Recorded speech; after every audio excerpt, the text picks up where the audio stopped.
Ah, oh man.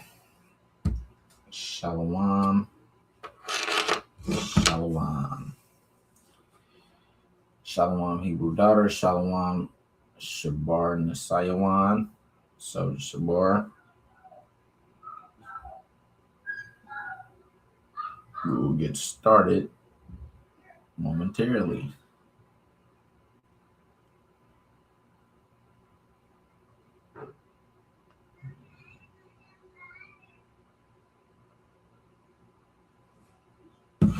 Shalom Soldier Kodash. Shalom.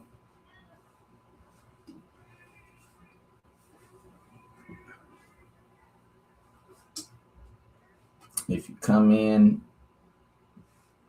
drop a shalom or a hey or a hi.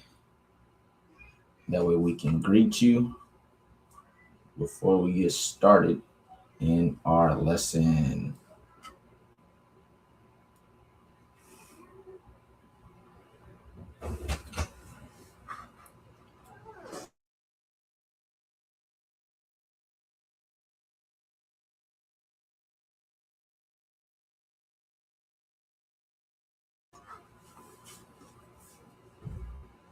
If you haven't, go check out Sons of Thunder's live last night. They did last night, Brother Yawal. Keynote lesson: healing a corrupt culture, healing a corrupted culture. Slock it. Go check that out. Brother's doing good work over there, trying to keep good brotherly love in the nation. Something that's needed, something that's necessary, something that is necessary and that is needed. Brotherly love in the nation is needed more than all of these breakdowns and prophecies and everything we got going on. We need brotherly love, right? Shalom, Soldier Zion. Shalom, shalom. Salaki, can I add to that? Yes, sir. I was chopping it up with Soldier Zion. He made a mighty point. When Saul fell, when the kingdom got rent from Saul, the wise men, the righteous men, the brothers was saddened by that. You know what I mean? Brothers wept about that. I believe Samuel wept. You see what I'm saying? Mm-hmm. Samuel was a righteous brother. We know all the works of Samuel. So no matter how mighty you are in the truth, how righteous you consider yourself to be, you should never celebrate the fall of another brother that was in this faith, man. That was a big point. You should never want to see the fall of your brother because that is your brother. Right? We're gonna get into it. First, we're gonna give all praises, all honor, and all glory to the Most High God Yahweh by Hashem Hamashiach Yahushua. Our live lessons might starting earlier, just like we started a little earlier today. That way, we have room for Captain Jeremiah, to come in and do his lessons. Today's lesson is over meditating on our forefathers. Right, meditating on our forefathers. This is something that we practice from time to time at SOJ. We'll get on the phone, and we'll have our meditation in the forefathers. We'll ask questions like, "Who would you rather learn from? Would you rather learn from King David, or would you rather learn from Abraham?" And then we'll sit there and think about it, and we'll talk about it. We'll discuss it. Would you rather learn from Paul, or would you rather meet Paul, or would you rather meet Peter? Would you rather meet? And what that does is, it's not so much about the answer. It's more so about meditating on their works, what they did, what they have accomplished. We get to opening the scriptures, looking and seeing what they did. Sometimes brothers may learn something new. Brothers may learn something new that they didn't know about a elder, right? And every now and then we like to go go in Sirach chapter 44, because Sirach chapter 44 goes over a lot of our forefathers and how we should uphold these men, how we should respect these men, right? And our attitude towards these men. Because Sirach, this was written in the Hellenistic time period. This was written closer to Christ, right? The Greek captivity, kind of after all these men had already passed. So let's go ahead and get into it. It's Sirach 44:1. It says, "Let us now praise famous men and our fathers that begat us." I can read for you. Con, go ahead. Con, let us now praise famous men and our fathers that begat us. Come on.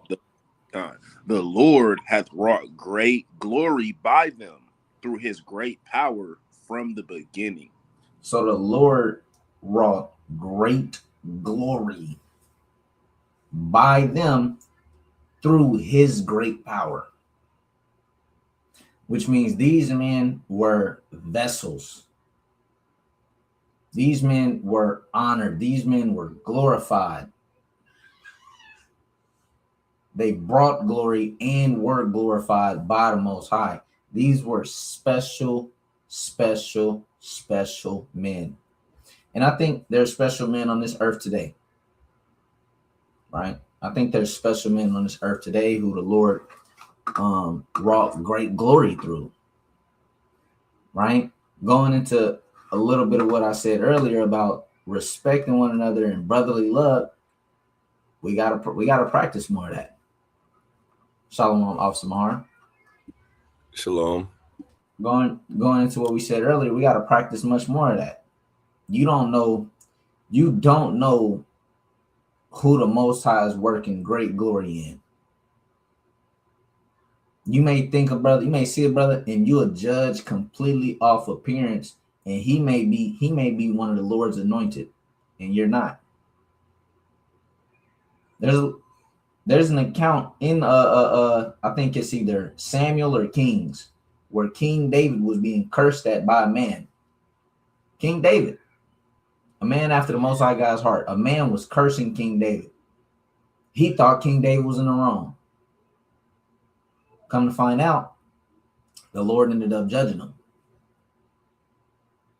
The Lord ended up judging him. We can't judge according to appearance. We got to be a lot more careful with how we talk about brothers, how we judge brothers, how we talk about sisters and judge sisters, and we just got to be a lot more careful, because the Lord may hold them in high regard. You know what the scripture says? It says, my ways are not your ways, and your thoughts are not my thoughts. He sees stuff on a way different playing field. Way different playing field, right? So we got to keep that into account. Let's keep reading. Verse 3. Verse 3. Such as did bear rule in their kingdoms, men renowned for their power, giving counsel by their understanding, and declaring prophecies. Come on, verse 4. Leaders of the people by their counsels and by their knowledge of learning meet for the people. Wise and eloquent are their instructions. So these men were renowned. They were known for their power, their understanding, their counsel, prophecies. This is why we go back into these men. A lot of times we get in the truth, we'll learn the truth, then we'll go into more things and then more things and more things, and we'll put away the beginning. We'll put away and set aside what we already know. We don't ever go back there. We don't ever go back and enjoy the honey. You always have to go back and read about the forefathers. You have to. You're going to learn something new every time, because they were such men of understanding, and they were leaders of the people. They were leaders of the people. These men always led our nation to the Most High. They were experts at that. It says they were, and by their knowledge of learning, meat for the people. It was meaning it was good. This was good for us. Wise and eloquent are their instructions. When you go into the scriptures, when you go into these forefathers and you see what all our forefathers had in common, they always had a great love for their people. They always had a great love, a great care for their people. I mentioned King David earlier. Look at him and Saul. Saul sawed his head, sawed his neck. What did King David do? He had 2 chances to kill him, but he didn't. The Lord saw him as perfect. That was righteous. Guess what? King David wouldn't have been going off if he would have killed him. Eye for an eye, tooth for a tooth. But what happened? He didn't kill him. This is what Christ explains as being perfect with the Most High. Be therefore perfect, even as your Father. That is the key. That's what we have to do. And this is what our forefathers teach us, right? Let's keep reading verse 5 and down. Come on, verse 5. Such as found out musical tunes and recited verses in writing. Rich men, furnished with ability, living peaceably in their habitations. All these were honored in their generations and were the glory of their times. These men were the honor of their generations and the glory of their times. When we go into these men, everybody's name isn't recorded throughout history. You're not going to see a lot of men and what they were great at and how powerful and mighty they were. They're forgotten about. They're forgotten about. They weren't the glory of their time. These men's names went down forever, who we're about to get into. Still reading about to this day. The Bible is the #1 selling book of all time. Their names are going down throughout history. Let's keep reading. It says, there be of them that have left a name behind them, that their praises might be reported.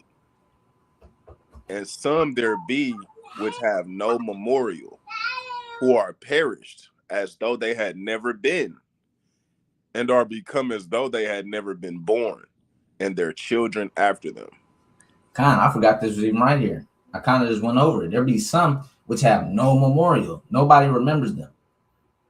They're perished as if they had never been. Gone with the wind. And their children after them.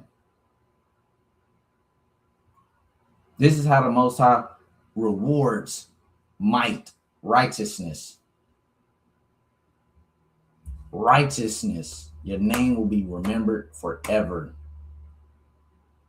Because these men serve the Most High. All the way even until death.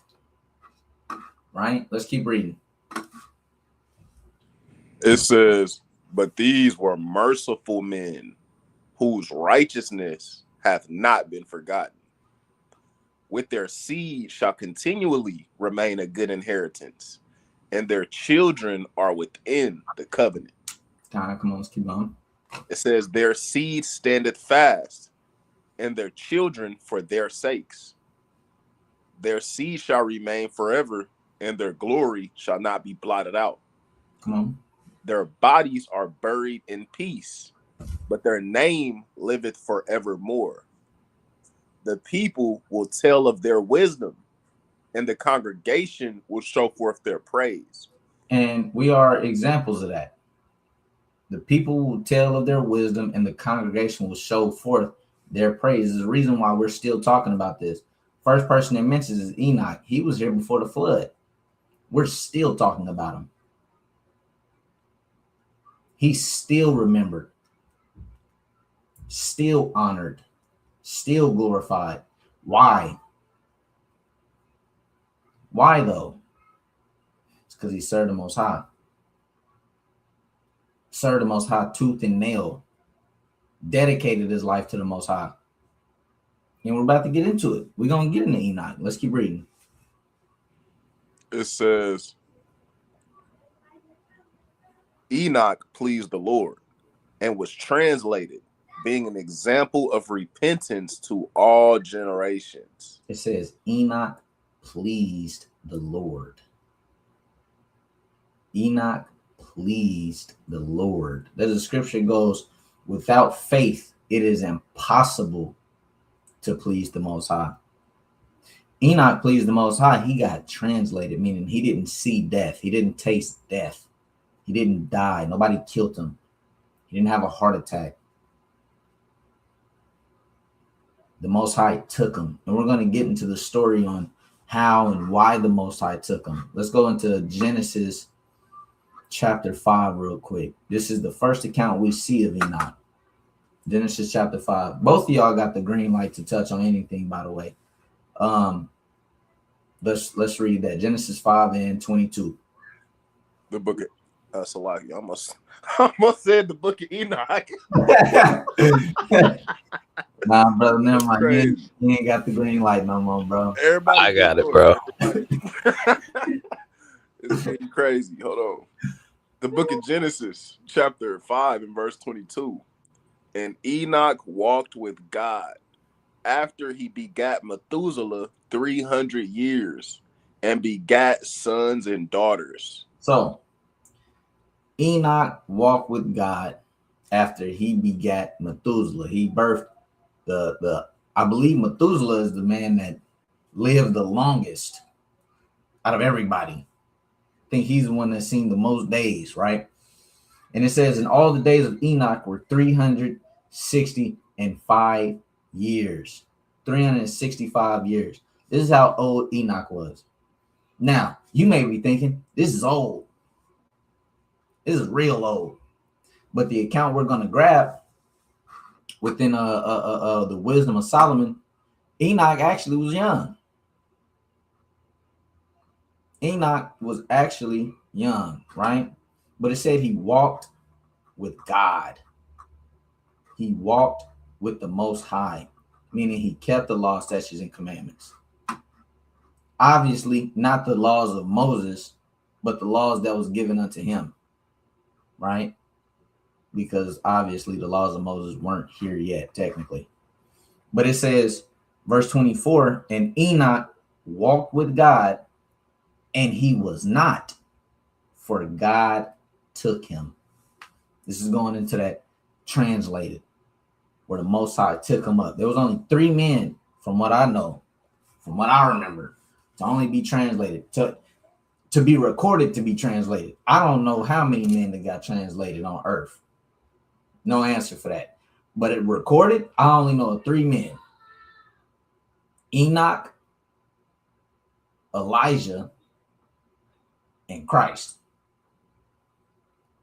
Enoch, Elijah, and Christ. That's a big deal. That's a big deal. 3 men that not see death. That's huge, right? Let me see. Which one do I want to grab first? Malachi, do you want to say something, King? Real quick, while we on the topic, we talking about how great Enoch was. Don't go into the book of Enoch. It's not profitable. If you in the book of Enoch, get out the book of Enoch. All right, that's my counsel. The book of Enoch is not. No, it's not what you think. Before we grab Wisdom of Solomon, because we're gonna be in Wisdom of Solomon for a second. Let's grab Hebrews 11. Start at verse 1. Yes, sir. The book of Hebrews, chapter 11 and verse 1. Now, faith is the substance of things hoped for, the evidence of things not seen. So Hebrews 11 is going to go, from what I know, this whole chapter is going into faith. if not the whole chapter, a lot of the chapter. It's going into faith. If you need faith, go to Hebrews 11, read it, read about these men. Read about these men. Faith is the substance of things hoped for, the evidence of things not seen. Paul goes over hope, goes over faith. You hope for something that you don't have yet. You have faith in something that you can't see. It's not here yet. It's not here. It's not tangible. All these men had faith in the Most High. God told Abraham to do something. Abraham just now noticing the Most High. He hear him. He had faith in the Most High, did it. Most High rewarded him because he had faith. He had faith in him, and he trusted him. I was finna get into some more, but it's actually finna get into it. Let's keep reading. Verse 2. For by it the elders obtained a good report. Let's not overlook that. For by faith the elders obtained a good report. By faith the elders obtained a good report with the Most High. Faith is super important. Salakia. Go ahead, King. Let's not forget the true measure of faith. The true sign of someone's faith is their works. Yeah. People gonna know how much you believe by what you do and the way you carry yourself. It ain't about what you say. I mean, what you say goes into it. It can show how much faith you got. But if you're all talk and no works, you don't got as much faith as you think. People your faith is measured by what you do, how you handle situations, how you behave under stress. It's gonna show how much faith you really got. Somebody who had great faith was Job. After all the turmoil he went through, all of the things he lost, he still held fast to the Most High God. That is a great example of faith. Abraham, Father Abraham, a great example of faith, man. Hey, man. Abraham was to the neck about his faith, man. Brother, I ain't gonna go into it. Nah, you're right. You good. It's going into your works, man. It's going into your faith and your works. That's how you show your faith. That's how the Most High God wants you to prove your faith. I don't want you to just talk about it. I want you to be about it, right? Let's keep reading verse 3. Verse 3. Through faith, we understand that the worlds were framed by the word of God, so that things which are seen were not made of things which do appear. So the worlds were fashioned through faith. This is the power the Most High God used to fashion the world. It was through faith. It was made out of things that weren't seen. Things which it wasn't here. It was no matter. Then he created it. That's the power of faith. Let's keep reading. It says, by faith Abel offered unto God a more excellent sacrifice than Cain, by which he obtained witness that he was righteous. See that? God testifying of his gifts, and by it he being dead yet speaketh. So it says, by which he obtained witness that he was righteous. This is the measurement. This is the measurement of righteousness. It's your faith. That's the measurement of righteousness. It's your faith. That's how the Most High God deems you righteous. Where's your faith at? A man can keep all the law, statutes, commandments and not have faith in the Most High and be deemed unrighteous. You be deemed unrighteous. Go ahead. So we gotta, because we in the truth, right? We gotta make this distinction. This kind of faith, this is the true faith the Bible teaches about. This is not the blind the blind faith that's taught in Christianity, or the senseless faith that's taught in Christianity that lacks practicality and wisdom. You like Abel's faith was measured because he knew what kind of sacrifice to bring, and he brought it. Cain brought the wrong kind. It's about, like, what does it say? People go about to establish their own righteousness. Yep. You can't be all out of line with the will of God. You can't be going completely against the law, statutes, and commandments of the Most High God Yahweh. You can't be all out of line with wisdom and walking in complete foolishness.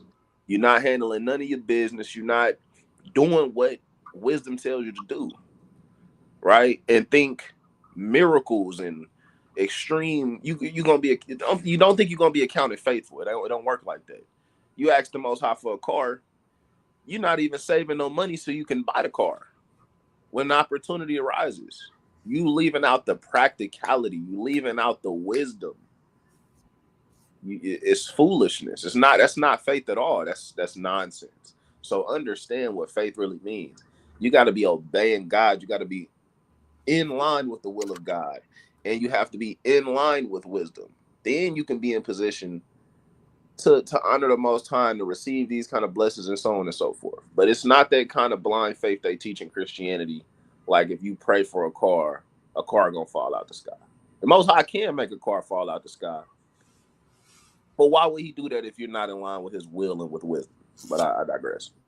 Bro, I remember I was hanging around some women this one time. Nothing bugged out, by the way.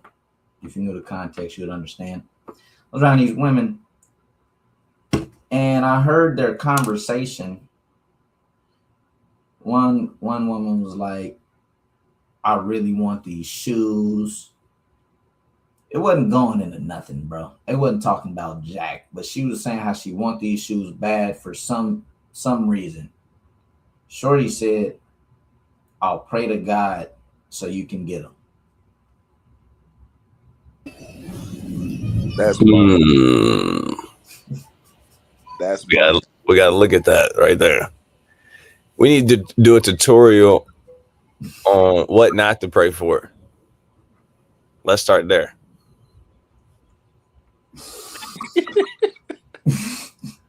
That's bunk, y'all. You bothered my God for a pair of shoes. Don't get me wrong. If a brother was in need, a great need of shoes, he had no shoes, he's barefoot, he's in poverty. God, bring me some shoes. Aye, understandable. You prayed for some like heels though. You prayed for some heels though. Like what? Nah. My wife said sound like faith to me. Nah. That's bug. It, y'all. Go ahead and block her, man. Let's get her out of the chat. Put her in timeout. She gotta go. I don't know. But I do have a precept.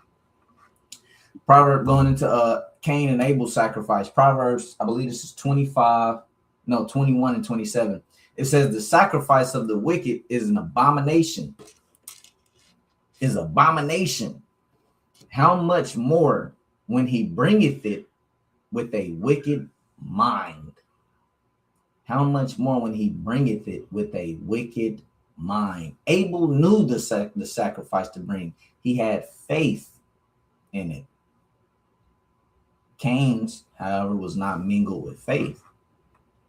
It was brought with a wicked mind. Let's get back to Hebrews. Hebrews 11. The man of the hour. Let's read Hebrews 11:5. Verse 5. By faith, Enoch was translated that he should not see death, and was not found, because God had translated him. For before his translation, he had this testimony, that he pleased God. Before he was took, before he was took, he had this testimony. He had this record. This was attached to his name that Enoch pleased God. This was the talk of the town. This is what everybody knew of Enoch. He probably had works out the wazoo, faith, miracles. That man pleased God. That's tough. That's super tough. That man pleased God. It made me look at my own record. What do you call that? Your own reputation. Oh, yeah. His reputation was that he pleased God. That's tough. Now I got to go meditate for a while and figure out where I stand. You know what I'm saying? Hey, that's what it is. That's just what it is, boy. This is why we got to honor these men. This is why we got to give respect where it's due. They show us how to do it. This is an account I want to bring out. I'll read it. This is Job. This is the Job that not Job. This is the record that Job had, right? Very close and similar to a lot of these mighty men that we know, a lot of these men of faith. We can only imagine because it says that he had this testimony that he pleased God. This is the close thing I can get. This is not Enoch. This is Job. But let's look at it, right? Job 29 and 21. I'm going to start at 20. My glory was fresh in me, and my bow was renewed in my hand. My bow was renewed in my hand. Unto me, men gave ear and waited and kept silence at my counsel. Kept silent at my counsel. Remember, back in Sirach 44, it says, Sirach 44 and 4, it says, leaders of the people by their counsel and by their knowledge of learning. Meet for the people, wise and eloquent are their instructions. This is a testimony of a man that pleases the Most High. Right? Verse 22, after my words, they spake not again, and my speech dropped upon them. And they waited for me as for the rain, and they opened their mouth wide as for the latter rain. They waited on Job. When Job got done speaking, there was nothing left to be said afterwards. This is what we're going to do. This is what Job said. We're done. It's what it is. They're waiting in the synagogue, waiting for Job to get here. Where is he at? He's normally here at 3 o'clock. I got my notes ready. I got my papyrus ready. I'm waiting on him. Verse 24. If I laughed on them, they believed it not. In the light of my countenance, they cast not down. I chose out their way and sat chief and dwelt as a king in the army, as one that conformeth the mourners. This is what Job was on. This is what Job was on. I can only imagine what Enoch was on. We're going to mention Job every now and then because he's an honorable mention. You have to. It's Job. But again, I went there because of what? Enoch had the testimony that he pleased God. He sat amongst the mighty men. He sat amongst the elders. You knew who he was. His words never failed. His wisdom you could trust. You could trust it. He'll come through. He'll tell you what to do. He'll give you counsel. You can trust it. You know it's going to be right. All there is for you to do and say is Khan Adawan. Yes, sir. Let me go ahead and lay my head low and just walk out. The water.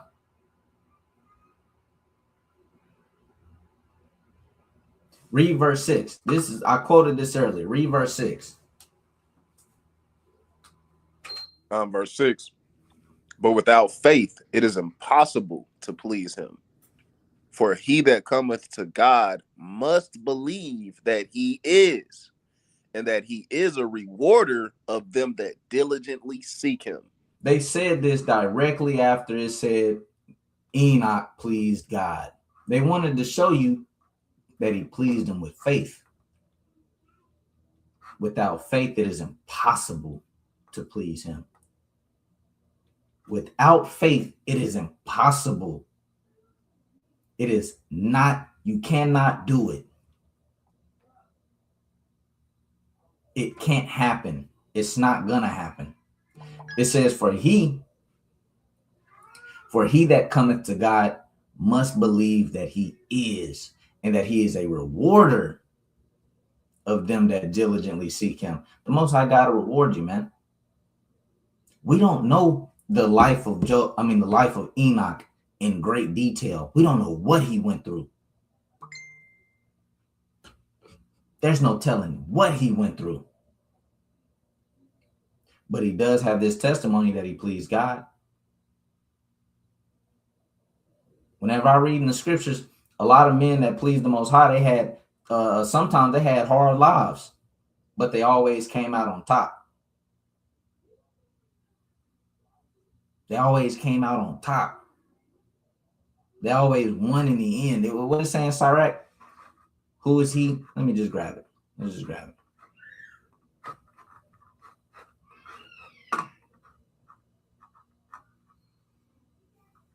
me grab it. Bear with me.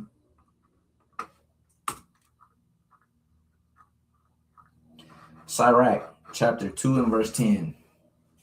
Look at the generations of old and see, did ever any trust in the Lord and was confounded? Or did any abide in his fear and was forsaken? Or whom did he ever despise that called upon him? See, we got to go into these precepts again. These are the things that's going to foundate your faith. They're going to rebuild your faith, reconstruct it. A lot of times people need a refresher in these classics. We get caught up in debating. We get caught up in talking about this guy, talking about that guy, looking at, and who belongs here and what's going on over there and what's happening here. And we forget the foundation of our faith. We forget why we're actually even here. We get caught up and we gotta go cut this brother because we gotta go destroy this brother because he And we forget, for the Lord is full of compassion and mercy, long suffering, and very pitiful, and forgiveth sins, and saveth in the time of affliction. We forget all those things. We go straight to God as a man of war. I gotta destroy him. I gotta kill him. No. Even Solomon went over, there's a time and place for everything. We already did that. We already condemned one another. Go read about our king during the Hasmonean dynasty that crucified upwards of 800 Pharisees. Go read about him. We already did all the killing. It's not time for that. It's not time for condemning. It's not time for judgment on ourselves. We're not supposed to be doing all of that.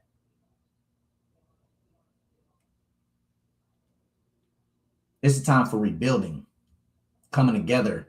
No, we may not all agree on the same doctrine. That's just what come with it, though. That's just what come with it. We got to get back to having faith in the Most High, that he's going to save us in time of affliction.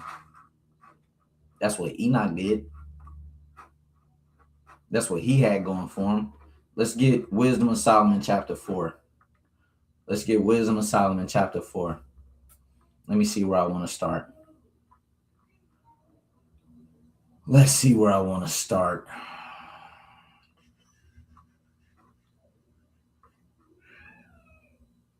Start at verse 1. Let's get some context.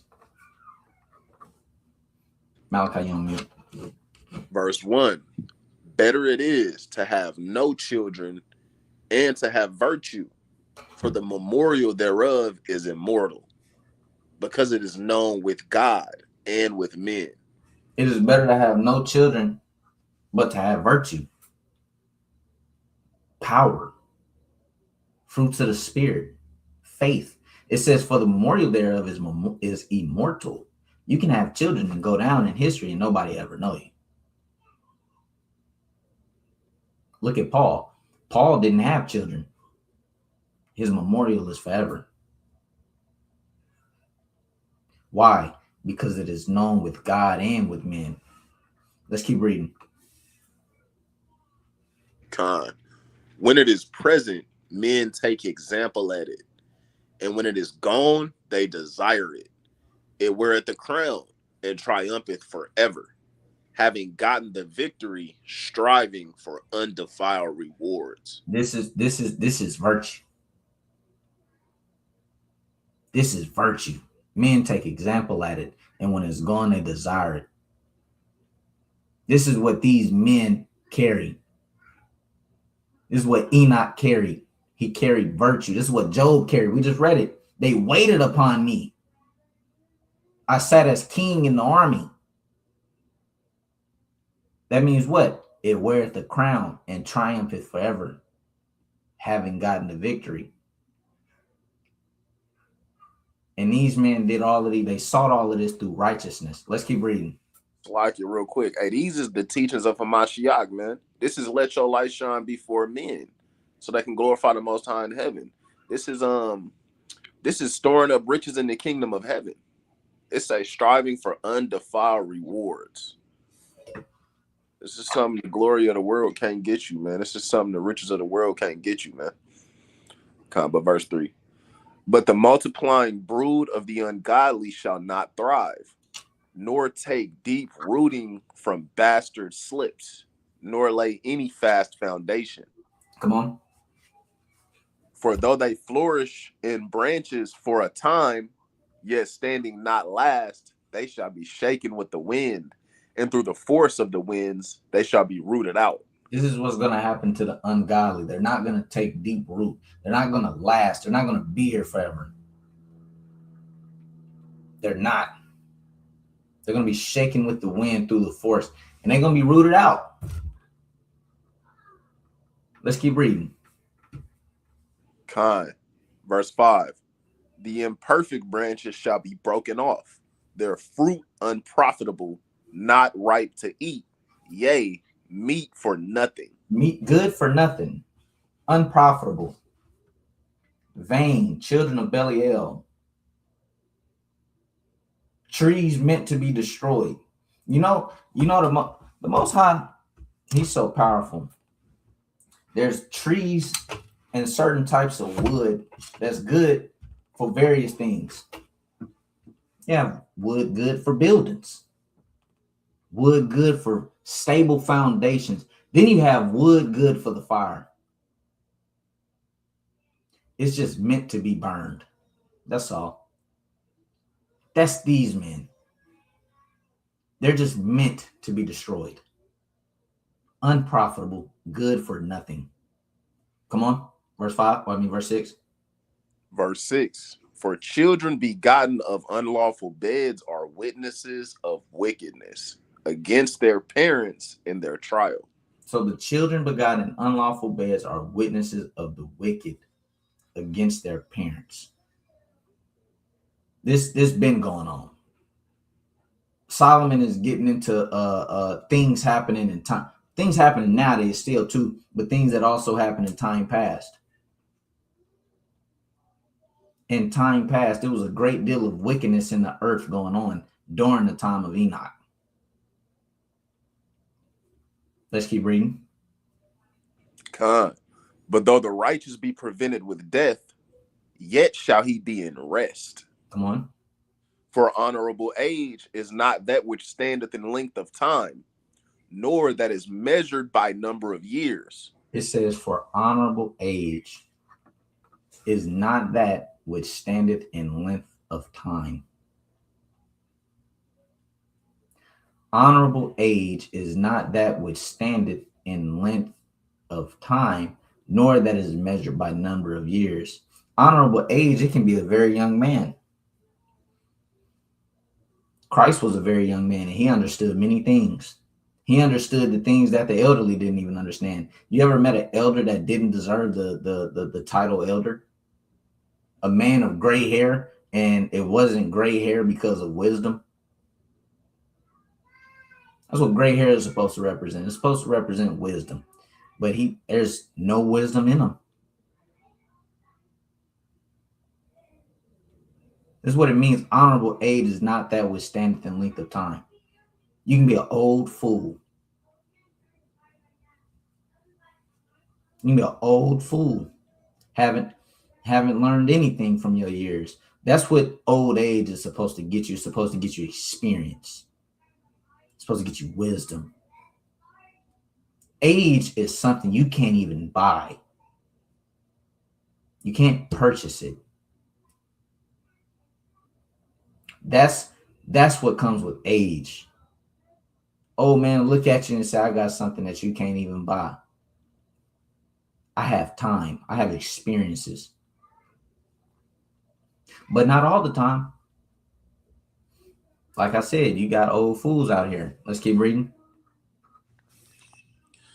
Verse 9, but wisdom is the gray hair unto men, and an unspotted life is old age. Come on. He pleased God and was beloved of him, so that living among sinners, he was translated. Now we're starting to get into Enoch. He pleased God. Everywhere we go and we read about Enoch, it says one thing. He pleased God. Every time we go and see Enoch, it mentions that he pleased God. You can only imagine his works. And he was beloved of him. So that living among sinners, he was translated. Like I said earlier, we don't know what madness was going on around Enoch. But he kept his focus on one thing, the Most High. These are the examples that we have. This is what we strive to do, living in this wicked world, in this wicked society. What the Most High want to see. What are you going to do? How are you going to move? Are you going to follow your lust? What are you going to do? You can't say it's impossible. You can't say it can't be done. We're reading about it. He was living among sinners. He was so righteous, he got translated. Let's keep reading. Verse 11, yea, speedily was he taken away, lest that wickedness should alter his understanding, or deceit should beguile his soul. He pleased God so much, God didn't even want wickedness to correct. Nah, let me grab him out of here. Let me get him up out of here. Remember, he was 300 years old. During that time, that's young. But he pleased God for 300 years. He served the Most High for 300 years. You can't serve the Most High for 5. Uh-oh. I mean, I'm just just saying what I see here. That's all I'm doing. You stumbling in your faith for 5 years. You kind of want to go over here. You kind of want to deal with this. The truth kind of ain't that. You kind of looking over here. He served the Most High for 300. And he pleased him. And he was translated. And it ain't telling the amount of wickedness going on during that time. You can only imagine. Here you have liberty to serve the Most High. You still struggling. Let's keep reading. Verse 12, for the bewitching of naughtiness doth obscure things that are honest, and the wandering of concupiscence doth undermine the simple mind. So the bewitching of naughtiness doth obscure things that are honest. The greatest example I like to use about this is the rainbow. Naughtiness will obscure things that are honest. The rainbow is something that's honest. Just. It's to signify the covenant of the Most High. Go ask somebody, what does the rainbow represent today in America? They'll say the LGBT community, which is what? An abomination. It obscures something that was honest. A lot of children, when they grow up, they're going to think the rainbow represents what I just said, the LGBTQ. They're not going to have a clue about it representing the Most High making a covenant with earth. This is something that the Most High didn't want to happen to Enoch. He didn't want naughtiness to obscure him, and he was honest. And he didn't want a wandering mind to take over him, right? Let's keep reading in verse 13. Verse 13, he, being made perfect in a short time, fulfilled a long time. He was made perfect in a short time and fulfilled a long time. He fulfilled a lot of years. Being made perfect. This is a cut for those who think people can't be perfect. He was being made perfect in a short time, 300 years. So if the scriptures think 300 years is a short time,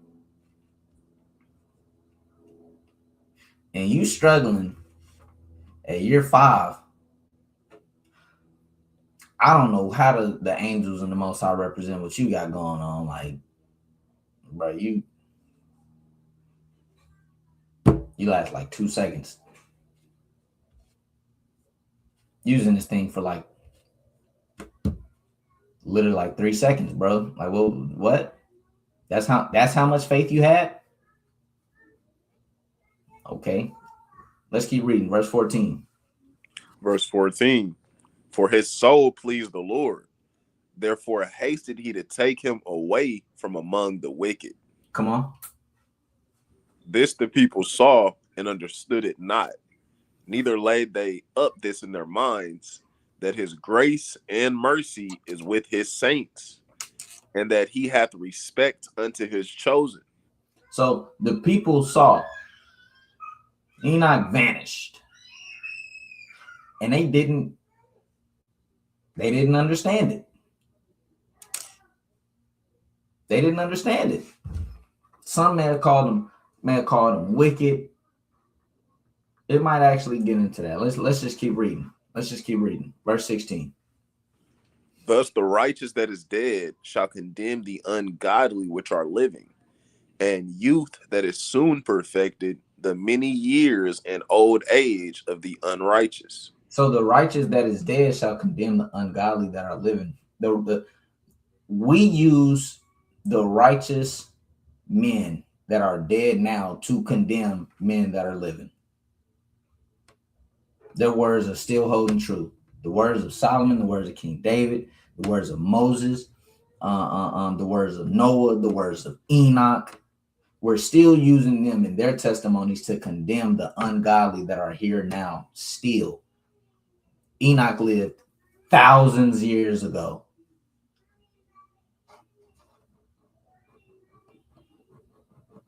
This is the power that they have. They have so much power, you couldn't even understand it. To give an example, Elisha, he has so much power. When he was dead and another dead man touched his bones, he came back to life. This is the kind of power that brothers is working with. Elisha was bones, and a dead man's body fell on him, and he received life. How do you receive life from the dead? That's how much power Elisha had in him. That's how mighty he went for the Most High. Let's keep reading. Verse 17. For they shall see the end of the wise, and shall not understand what God and his counsel hath decreed of him, and to what end the Lord hath set him in safety. Come on, verse 18. They shall see him and despise him, but God shall laugh them to scorn, and they shall hereafter be a vile carcass, and a reproach among the dead forevermore. It says they shall see him and despise him. They probably looked at Enoch as if he was wicked. They probably despised him, thought the Most High hated him. But it says God shall laugh them to scorn. They don't know that the Most High has set him in perfect safety. They don't know what's going on in the Most High's heart. When men are going to be martyrs for the Most High, the wicked are going to look at him and be like, see that? I knew he shouldn't have been practicing. I knew he shouldn't have been keeping the laws, those laws. Christ set us free from those. That's what he get. That's what they're going to say. And in times it says that they're going to persecute you and think they're doing God a service. They're going to persecute you and think that they're doing the Most High service. Why? Because we just keep the Most High's commandments. Haven't killed anybody, haven't harmed anybody, haven't destroyed anything. We just say you have to keep the commandments. And that is looked at as so evil. But you keep a pagan holiday, you keep an idolatrous holiday, it's fine. Actually, we encourage it. What the scriptures say, the wicked shall see it and none of the wicked shall understand. It's probably what they did to Enoch. That's probably what they did to Enoch when he pleased the Most High, and none of them did. You know what happened after that? The flood. The Lord destroyed all of them. Enoch didn't die from that. He didn't die. The Lord sent a flood and destroyed them. That's what happened. While they were sitting there contemplating, and Enoch probably was wicked. He probably did something behind closed doors, because where is he? He's gone. He probably never pleased God. And then Noah comes along working on a boat. And then they probably cast Noah down too. The Lord didn't destroy the earth for no reason. The Lord didn't destroy the earth because it was just an amalgamation of righteous people around. That's not what happened. The world was filled with evil. And guess what? Christ said, in the latter days, it shall be like the days of Noah, where we condemn the righteous and justify the wicked. Darkness is looked at light, and light is looked at like darkness. The same thing is going on right now. You don't know how to maneuver through these times, though, because you don't read about the forefathers. You don't read about how they got through it. You don't read about the faith that they had. You don't have enough faith. When you get into a situation, it's bad news bears. The first thing you start doing is, it's always me, and God hates me, and I don't even know why I'm living. You have zero faith.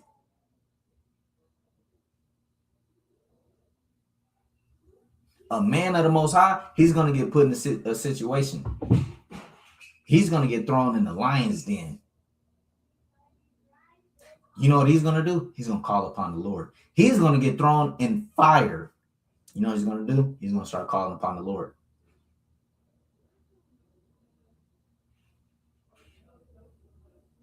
He's going to start calling upon the Lord because he read about the forefathers. He read about every time they got into a sticky situation, that they know that the name of the Lord is a pillar of safety. They know that. I got to hide under the Most High God's wing. Matter of fact, let me grab it. Let's go to Maccabees.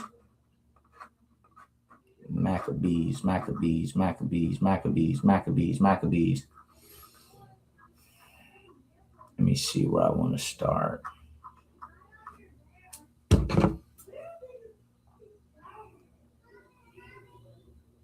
Bear with me.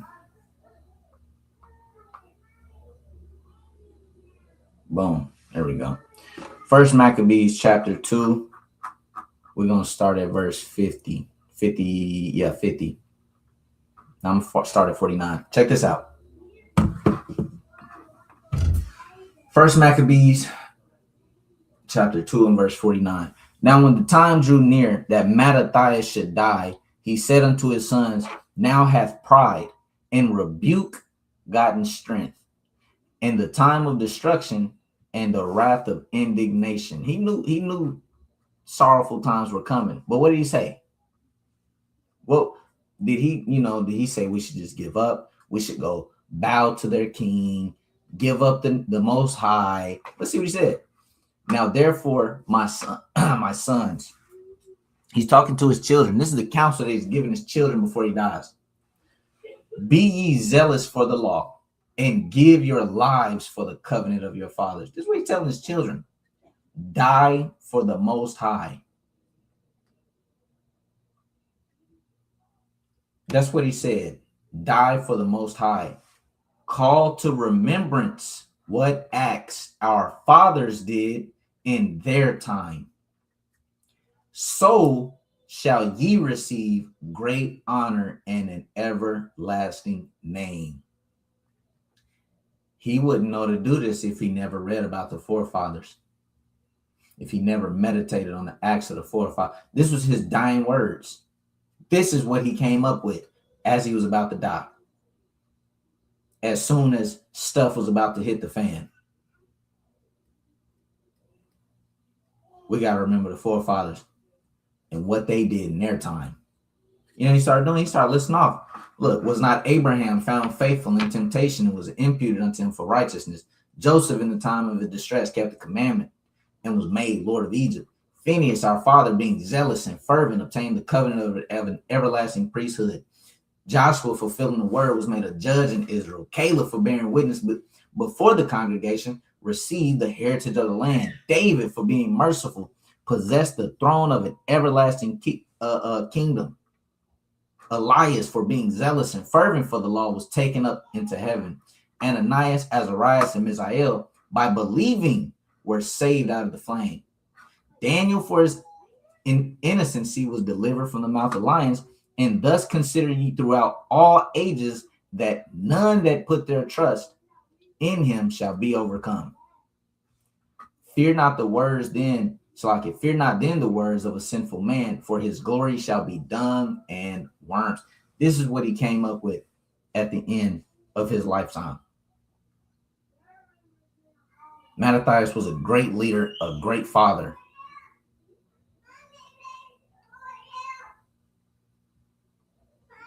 And he imbued faith, power, virtue, and might into his sons before he died. Why? How?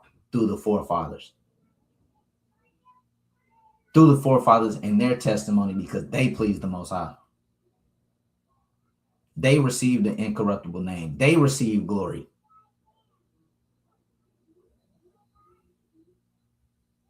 Look in all ages, and you'll see that none that put their trust in him shall be overcome. Y'all do that. That's the best thing he could have did. That's the best thing a father can say to his children before he passed. Same thing King David said. Be a man and follow the Most High. That's what he gave his son before he died. Men that served the Most High throughout their whole life.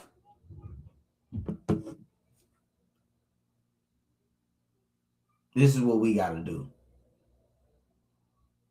We got to walk in faith. We have to look in these in these stories. You got to remember what's going on. It's going to be a time where you don't have the scriptures. Then what? You're going to wish you knew what King Asa did in the time of his trouble. Look, no, I ain't know about King Asa. You got to go read Chronicles. You don't want to do no reading. You're going to wish you knew about the 3 holy children. You're going to wish you knew about the prayer of Manasseh.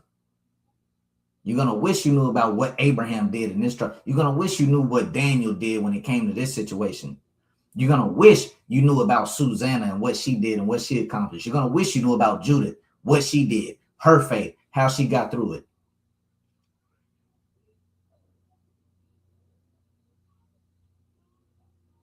Hey, that's storing up the oil. That's storing up the oil, man, for the lamp. Hey, you're going to wish you knew what storing up the oil meant. Hey, go see that lesson I did. It's called Store Up the Oil, man. Yeah. You know what I mean? That's all I got. Y'all brothers got anything? No, sir. No, sir.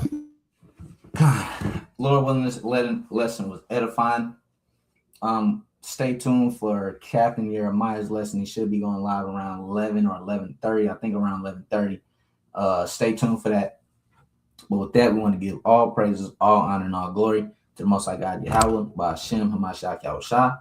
We want to say Shalom. Shalom. Shalom.